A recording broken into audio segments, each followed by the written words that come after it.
¿ok? Cuando las cosas pasan que no debieron de pasar. Pero en ese sentido viene el siguiente punto.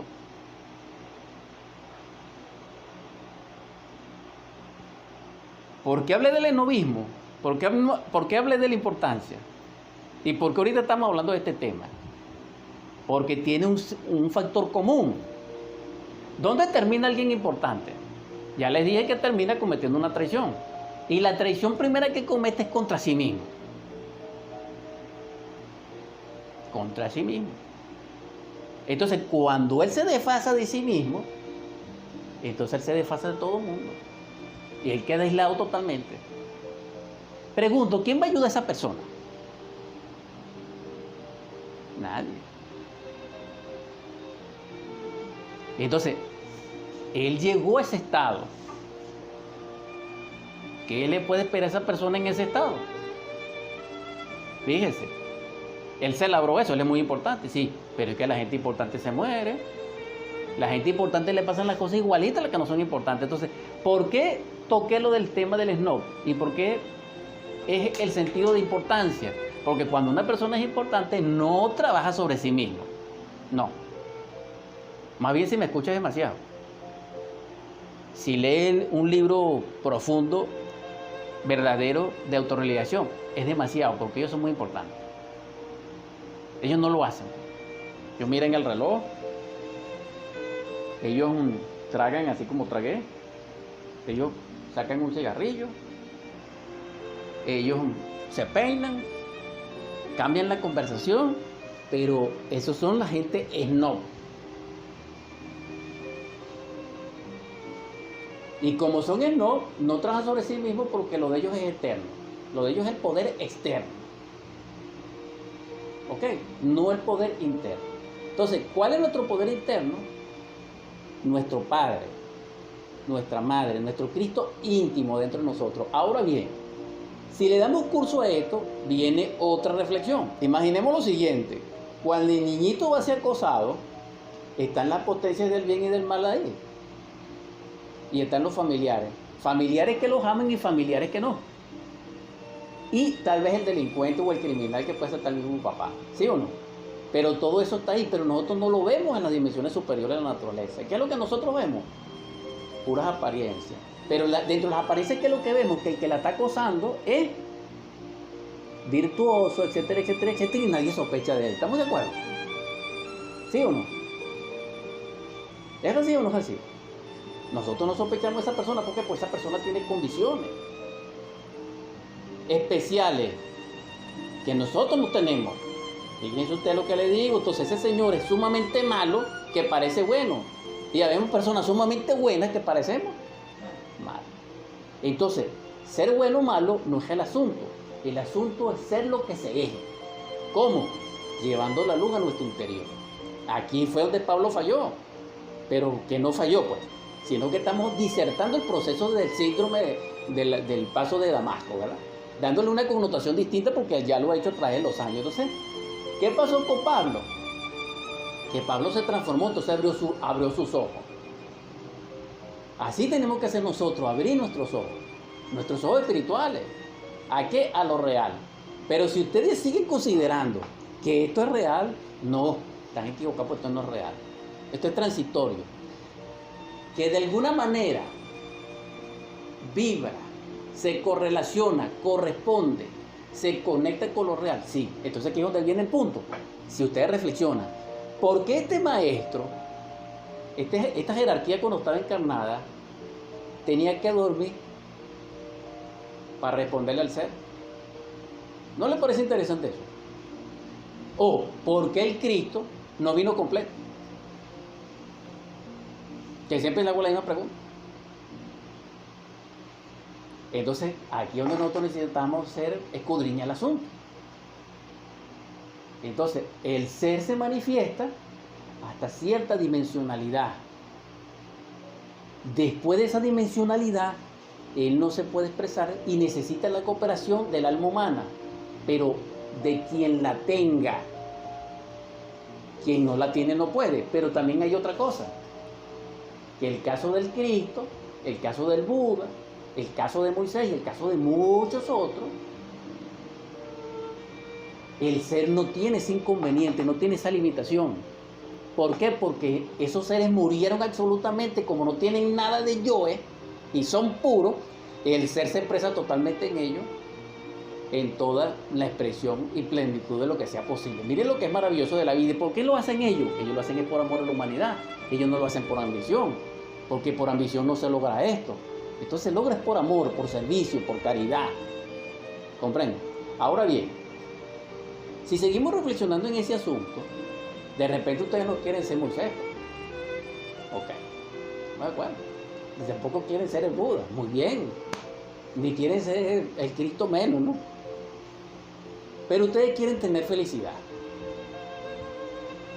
¿Cómo pueden tener felicidad en un mundo mecanicista donde aparentemente no es posible, con el agravante de que el yo que nos hace vivir no es partícipe de la felicidad?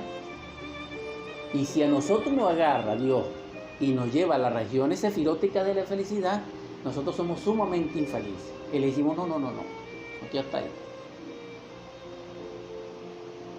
Porque si eso no fuera así, entonces los niñitos, si saben que existen los ángeles y hasta el nombre lo conocen y hasta se lo pintan, ¿por qué no los ves sentados ahí? Pues? Al menos con su imaginación, no, ni siquiera con la imaginación de ellos.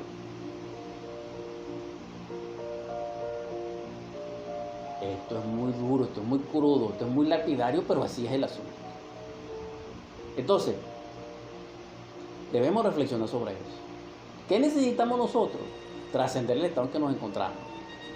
Primer paso, comprender el estado en que estamos. Segundo paso, no somos importantes.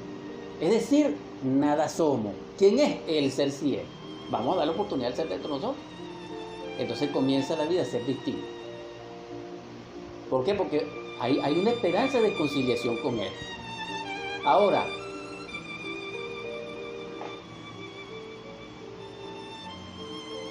un planteamiento interesante. Alicia, tú tienes esperanza, ¿verdad? Porque fíjate, tú ya hablamos de ser feliz. Nosotros no queremos ser el Buda, pero queremos ser felices. Tenemos el derecho. Pero para ser feliz se necesita mínimo ser inocente. Ok, pero existe mayor felicidad desde el punto de vista experimental cuando se es consciente, no inocente. Nosotros fuimos felices, pero nos cansamos de ser felices. Escucha esto, señor. No, lo que yo le dije, que si Dios viene y nos lleva para la felicidad, decimos que no, tiene un pasamento, el Edén. Nosotros estuvimos en el Edén y éramos felices. Pero, ¿por qué no seguimos en el Edén? Pues? No trabajábamos. ¿Por qué no es necesario? Porque ahorita tenemos que trabajar, que es obligar, por un karma. Ahora bien, la inocencia no nos sirvió. ¿Por qué? Porque nosotros queríamos saber. Queríamos saber por qué. Porque la vida es para eso, para hacer conciencia de la sabiduría. Porque la sabiduría es una parte de Dios que hay que encarnar. ¿Comprenden ustedes? Por eso es que ustedes quieren saber. Porque es que ustedes ya saben, pero quieren realmente saber. O sea, ustedes no se cansan de eso, ¿verdad que no? Bueno, yo tampoco. O sea, lo mío es una exageración, ¿sabes? Pero en ese caso ustedes son iguales. Entonces, ¿qué anhela mi corazón? Aportarles algo para que ustedes lo logren de verdad. Pero en el tiempo que les quede, hermano. Nosotros no tenemos mucho tiempo. Porque claro, nosotros pensamos que somos inmortales. Sí, inmortal es nuestra conciencia y nuestro ser, pero el cuerpo no. Este cuerpo se da a cualquier rato, entonces vamos a aprovechar. Si podemos desarrollar una cosa rápido, vamos a hacerlo. Porque existe la vía central, que fue la vía crística, que se conoce en Cábala como la vía central, la vía de la flecha, la vía serpentina, ¿sí? La vía directa. Esa es nuestra vía, la vía directa. No es la izquierda, no. La derecha, no. Sino la vía central. Y esa vía central es corta, pero es revolucionaria. Ahora, ¿en qué estamos? En la inocencia, ¿verdad? ¿Sí o no? Pregunto. Nosotros somos testigos de la inocencia. Ustedes han visto la inocencia, ustedes han sido partícipes de la inocencia. ¿Sí? Ajá, díganme. Bueno, lo que yo he visto de la que pues son puros de corazón. Ellos no tienen rencor,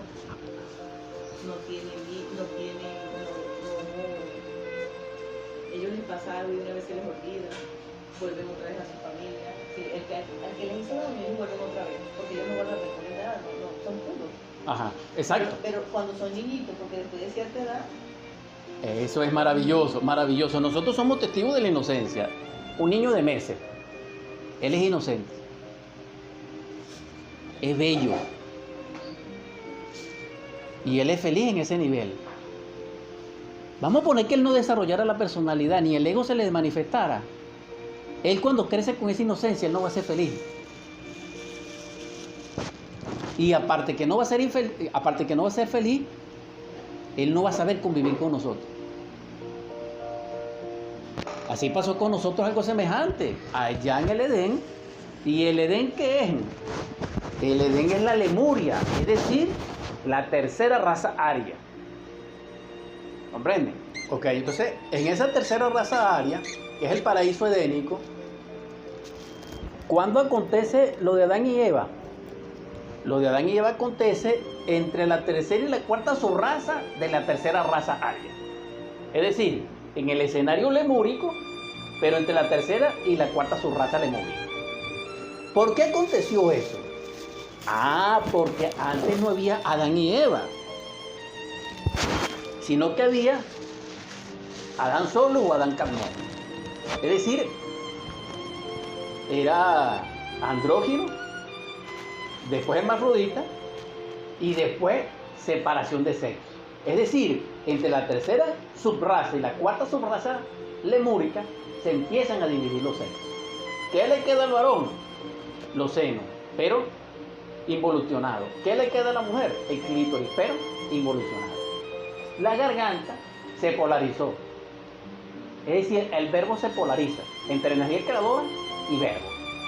Bien, esto pasa ya. Es decir, empezaron a salir hermafroditas, más hembras, y empezaron a salir hermafroditas, más varones. En aquel momento eso era normal y ese era el progreso y eso era lo correcto. Ahorita no. Cuando ahorita supuestamente nace un hermafrodita, ese no es un hermafrodita legítimo, sino que es producto de la involución y del degeneramiento. ¿Ok? Hablando de Adán y Eva, por acá. ¿Y qué me dice ¿De? Lili? Muy bien, ok. Ajá, entonces fíjense ustedes, en ese tiempo, ¿verdad? De los procesos lemúricos, les estoy hablando de qué? De la inocencia. Que nosotros lo fuimos como humanidad. ¿Cuántos años han pasado? ¿Usted sabe cuántos años han pasado de aquí a aquí? Como 19 millones de años.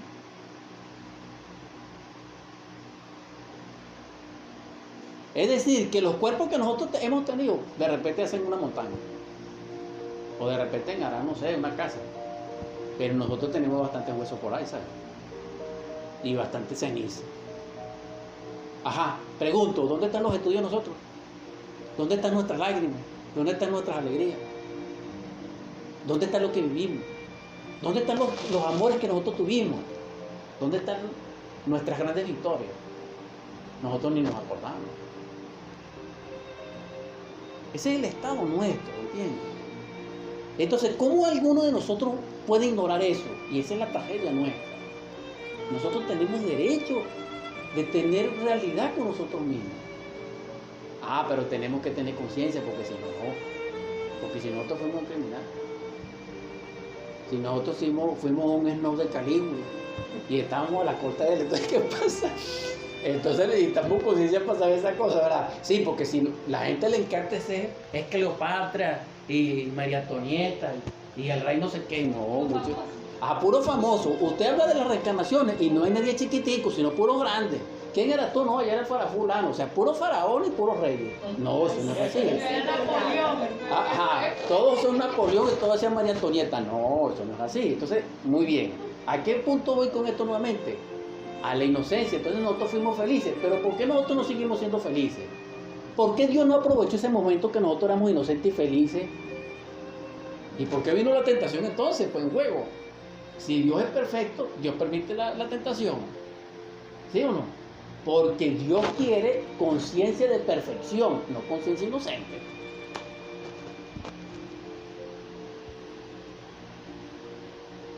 Fíjense ustedes, voy a poner un ejemplo. Un mago negro, o sea, un ser desarrollado en el mal, él también tiene una espada. Así como un ángel tiene una espada, la contraparte de ese ángel en el universo tiene una espada de este lado. Cuando ese mago negro se va a la cuarta dimensión de la naturaleza y agarra un elemental de una planta y le dice que vaya a hacerle daño a fulano, el elemental va a hacerle daño. Y ese elemental es sagrado y es de Dios. Pero ese elemental, cuando ve esa espada y cuando ve ese demonio, él es inocente, él no sabe. Es lo que le ve la espada. Y como esa espada es igualita que hace la del otro, a mundo él va a hacerle mal. Un ejemplo, aquí está un niñito y usted le dice, mire, agarre estos hijos y vaya a cortar fulano, ¿va o no va? Sí. Él va. Porque él es inocente. Entonces así no se puede vivir. ¿Verdad que no? Eso fue lo que pasó con nosotros. Pero caímos en el extremo. Éramos inocentes, ahora somos inconscientes, subconscientes, infraconscientes. Y etcétera. ¿Qué le quiero decir con esto? Que eso está en nuestro registro. Igual que está Lilith. Se habla mucho de Lilith. Dice la mitología cabalística, o dice la cábala, de que Adán tenía dos esposas, Lilith y Nahemat. Ajá, pero esto es simbólico. No, esto es simbólico. ¿Ok? Ajá, vamos a hacer la aclaratoria. Esto es simbólico. No es tanto físico así. Ajá, Lilith simboliza la infrapsicología. Y Nahemat simboliza lo subconsciente y lo inconsciente. Un ejemplo, un aspecto de Nahemat en la psicología humanoide: la fiesta, el brindis. Mire, no sé cómo hacer con esto, el brindis. Ajá, el brindis, la cena, el hotel, la fornicación, el adulterio. Esto es psicología de Nahemat. ¿Cuál es la psicología de Lilith? La monja que presume de santa, pero tiene un aborto y entierra el aborto allá en el convento. O el santico cura, no se preocupe, o el santico cura, sacerdote, que abusa de un menor y él es un santo. Esa es la psicología de Lilith. Ahora bien, ¿qué más simboliza Lilith y Nahemat? Esto es terrible, ¿no? ¿Qué más simboliza Lilith y Nahemat dentro de la psicología humanoide? Crimen. Un ejemplo, un crimen pasional pertenece a la esfera de Lilith. Entonces, Lilith es una parte femenina del alma humana pervertida, desproporcionada totalmente en forma instintiva. Eso es Lilith. Y Nahemat es el polo opuesto, pero social. Fíjense ustedes no aceptan un iracundo, pero sí aceptan un lujurioso. ¿Estamos de acuerdo? O sea, la psicología humana es muy hipócrita.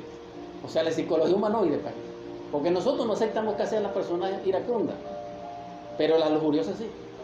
Que el lujurioso no se ve. Exacto. Pero Se lo calcula escondido cuando le llega. No se muestra, No se ¿verdad? ve. claro, ajá, sí. A menos que le dice. Ajá, es así, pero hay otro detalle. El iracundo a nosotros no nos proporciona lo que nos proporciona el lujurioso.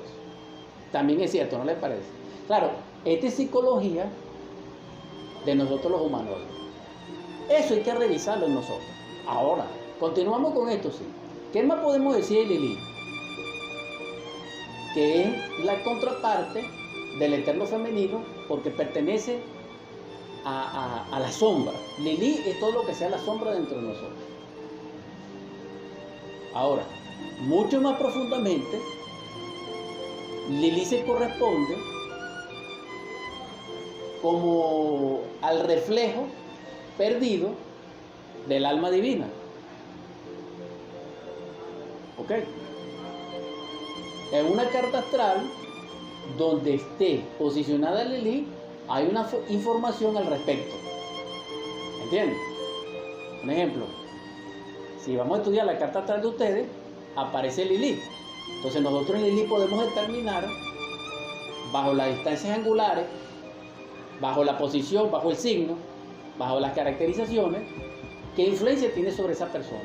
Entonces fíjense usted, un ejemplo de una mujer. Usted ve que una mujer es una persona admirable y de repente, mire, sale con unas locuras que la gente queda así, pues. Le sale la Lilith. Le sale la Lilith. Entonces, ¿qué pasó ahorita con esta civilización calquiana? Con estos últimos tiempos, que impera categórica Lilith. O sea, Lilith sumergió en la mujer a la Eva. Porque fíjense ustedes, existe la mujer Eva, existe la mujer Eva Venus, Venus Eva, Venus Urania, Urania Venus. Más o menos, esas son las caracterizaciones psicosociales de la mujer. Entonces, ¿qué quedó de la inocencia? Nada. Entonces, ¿por qué Dios es perfecto y por qué Dios está más allá del bien y del mal? ¿Y por qué Dios tiene una conciencia y no una inocencia? Porque el mal tiene el bien y el bien tiene el mal. Por eso es que el yin tiene un punto blanco que es yang. El mal dentro del bien y el bien. Ajá, y el yang tiene un punto pasivo que es yin. Y ambos en esos centros son el Tao. Ok. Entonces, ¿por qué ustedes consideran todavía, claro, cuántas ustedes tienen reuniéndose aquí? No mucho, pero con el conocimiento que tienen no se les puede exigir, pero reflexión. Es una pregunta, dijéramos, retórica. Ajá, una pregunta retórica. Ajá, una pregunta retórica. Entonces, ¿por qué si nosotros sabemos eso? ¿Por qué nosotros nos exteriorizamos en nuestra racionalidad? ¿Y por qué nosotros nos extremamos todavía en los argumentos racionales? ¿Por qué nosotros no comenzamos a desarrollar la unicidad como principio mental, al menos de psicoanálisis o de lógica? Ya que no, porque fíjense ustedes, nosotros los dormidos tenemos un funcionamiento intelectual y mental analítico lógico que se fundamenta básicamente en las percepciones de los sentidos externos, en la falsa educación, en las costumbres, en la época y en la información. Básicamente eso es lo que nosotros tenemos en nuestro entendimiento. Pero existen cosas que no pertenecen al mundo ilusorio. Es decir, que la mente sensual no tiene acceso a lo real, porque la mente sensual no puede reconocer lo que nunca ha conocido. Entonces, hay mentes brillantes, nosotros no podemos decir que no. La mente de es una mente brillante, porque no es un iniciado. Pero la mente de Fulcanelli es una mente de Einstein 1.000.000 de veces. Porque Fulcanelli no solamente es un iniciado, sino que es un resurrecto. Es decir, él encarnó al Cristo. Él lo logró. Pero no es un salvador, sí, pero es un Cristo poco, como lo hizo Moisés. Por eso los norteamericanos están persiguiendo a Fulcanelli. Porque como Fulcanelli es un mutante, es decir, es un alquimista, y encarnó el Cristo, él sabe hacer una bomba atómica facilita, sin necesidad de fórmula. Pues. ¿Qué hicieron los alemanes y los norteamericanos? Empezaron a buscar Fulcanelli. ¿Comprende? Claro, porque si son transmutadores, conocen la energía, conocen el átomo, conocen todo lo que tiene que ver con el átomo. Ok. Entonces nosotros éramos felices. ¿Y por qué no lo somos, pues? Fíjense ustedes, si nosotros éramos felices, y ya éramos felices, ¿por qué renunciamos a ser felices para ser infelices? Por la curiosidad. Pero si nosotros no teníamos idea de lo que era. ¿Entiendes? Entonces volvemos al punto. como eso